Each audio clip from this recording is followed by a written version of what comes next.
7, 6, 11, 5, 9 and 20 miles today, 4, 11, 17, 32 the day before. Boot, boot, boot, boot, moving up and down again. There's no discharge in the war. The NFL season is like a war. There are 21 battles throughout the entire year. Right now, we only have 2 left. But just like the Civil War, sometimes an underdog, somebody nobody saw coming, somebody that everyone doubted, nobody thought they would be this good, comes out of nowhere. And this season, there are 2 teams that fit that module in the NFL. And those 2 teams are the Buffalo Bills and the Washington Commanders. The preseason expectations for the Buffalo Bills were the lowest they have been in years. The team was depleted after trading star wide receiver Stefon Diggs, releasing safeties Jordan Poyer and Micah Hyde, center Mitch Morse, and cornerback Tre'Davious White. The number 1 receiver heading into the year was Khalil Shakir. Yeah, that'll work. The number 1 corner was Christian Benford. Damar Hamlin was supposed to be a starter. At best, the Bills were a wild card team this year. I mean, with the Jets getting Aaron Rodgers back, the Dolphins always being a playoff team, that's the best they're doing. They got rid of all their important pieces. Well, everybody was wrong. The Bills finished the season 13-4, took down the Denver Broncos easily in the wildcard round, and won a close battle against Josh Allen's opponent in the MVP race, Lamar Jackson, 27-25 in the divisional round. How did they do this? It truly is simple. Their guys just stepped up. Josh Allen is the MVP in my mind. It is a tight race between him and Lamar, but it's Josh. Taking a team that people decided all offseason were not good again, even at points in the season, to the AFC Championship game, 1 game away from the Super Bowl. Yeah, he won. He won an otherworldly run this year, 4,262 yards, 40 touchdowns, and just 6 interceptions, a career low, leading all quarterbacks in EPA per play. He made guys like Khalil Shakir, who had never had over 40 catches in his career, and rookie Keon Coleman playmakers for this offense. This team did not have a receiver over 1,000 yards, and it was still the 2nd best offense in the league. That is, because of this rushing attack of James Cook and Josh Allen. Cook ran for over 1,000 yards and led the league in rushing touchdowns with 16. He was also one of the most explosive backs in the game this year, with 32.2% of his yards coming from breakaway runs, while Josh Allen was the physical downfield and goal line runner we all know him to be, having 12 rushing touchdowns. The Bills perfected this formula: keep the ball for as long as they can, as they were 8th in average time possession, and run the ball down your throat.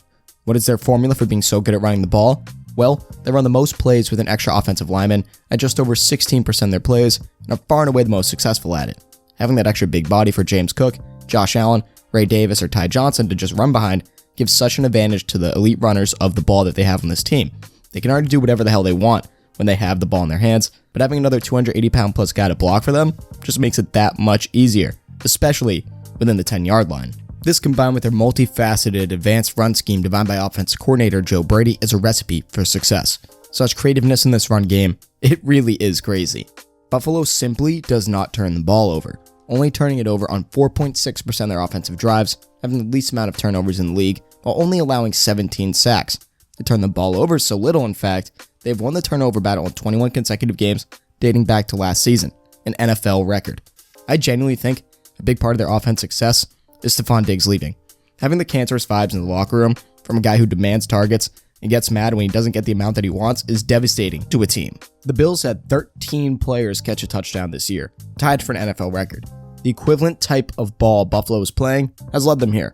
All plays are designed to work to perfection, not to manufacture touches for one player. The team never beats themselves, they always just wear down their opponents and play the best brand of football in the league. Play action off their devious run threat, leading to big plays downfield, and just Josh Allen being a playmaker. On defense, they have had some guys step up too. Christian Benford is a top 5 to 10 cornerback, Damar Hamlin came in and played decent all season, and Teron Johnson is one of, if not the best run-stuffing nickels in the league. They were a top 5 rushing defense all season long in terms of EPA, and overall were an average unit, but made plays when the team needed it most, forcing the 3rd most turnovers in the league. Complementary football at its finest. The Buffalo Bills are the definition of next man up mentality, mostly taking guys that are already on the roster and giving them a bigger role, rather than going to free agency to pick up guys to replace their old starters. Look, I'm man enough to admit when I was wrong. In my Cliff Kingsbury video, I proved to be very wrong about the outlook on the Commanders in the second half of the season. Prior to the year, though, their ceiling was roughly 7 wins. Rookie quarterback, who people had a lot of questions about heading into the year, leading an offense with really only one true weapon and an average rushing game behind him. Nobody thought anything of this offense. The defense was pure dog water, and isn't that great still. But I and everybody else was wrong about head coach Dan Quinn, offensive coordinator Cliff Kingsbury, and I thought Jaden Daniels would be good, but not the best rookie quarterback ever type of good. And yes, I said it. He is just so polished, poised in the pocket, can make any throw, arm strength out the woo-ha, made the NFC Championship game, and can run.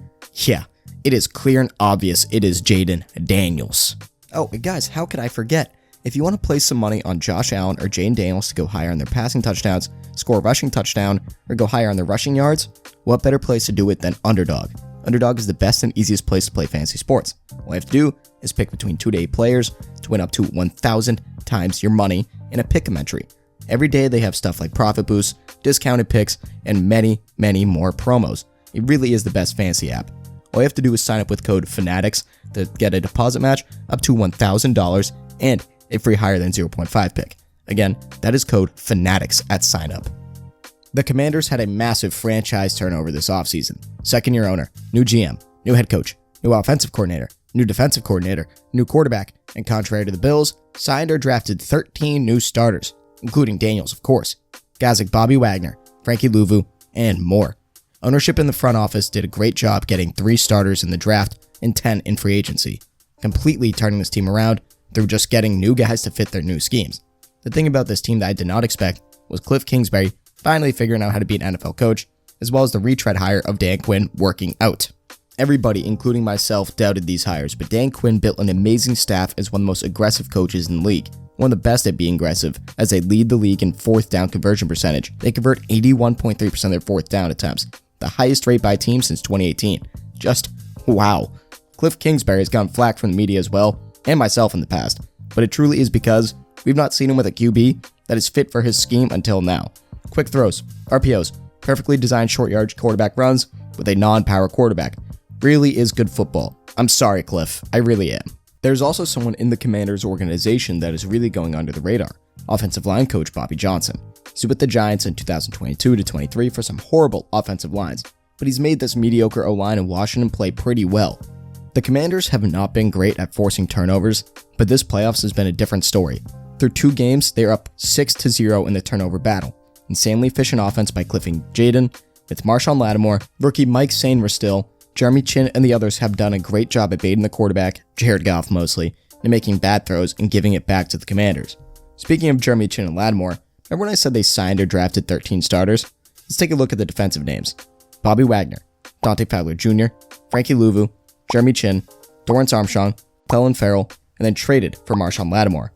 All those guys you would think were washed heading into the season, but Bobby Wagner is the 3rd highest PFF graded linebacker, the highest graded run defense for linebackers. Dante Fowler has 10.5 sacks. Frankie Louvu did a great job next to Wagner. Clelin Ferrell is not good. Jeremy Chin played fine at safety, intercepted Goff to end the divisional round game. And Dorrance Armstrong just sacked Jared Goff twice in Detroit against one of the best offensive lines in football.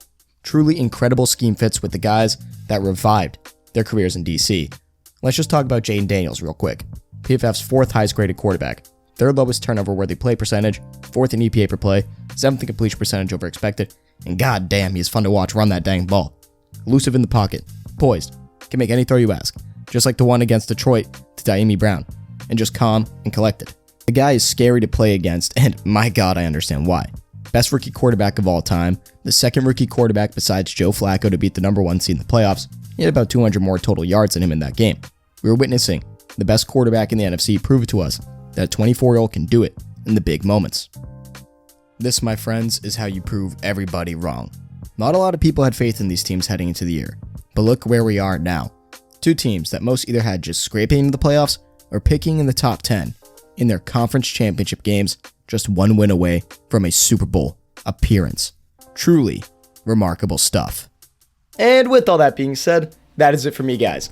Thank you for tuning into Fanatic Sports. If you made it this far in the video, come on, just give it a like, subscribe to the channel. It's all sports very much appreciated. Helps me out more than you know. Also, follow me on Instagram at FanaticSports25 and X and the now not banned TikTok at Fanatic Sports. This is Joe of Fanatic Sports, signing off.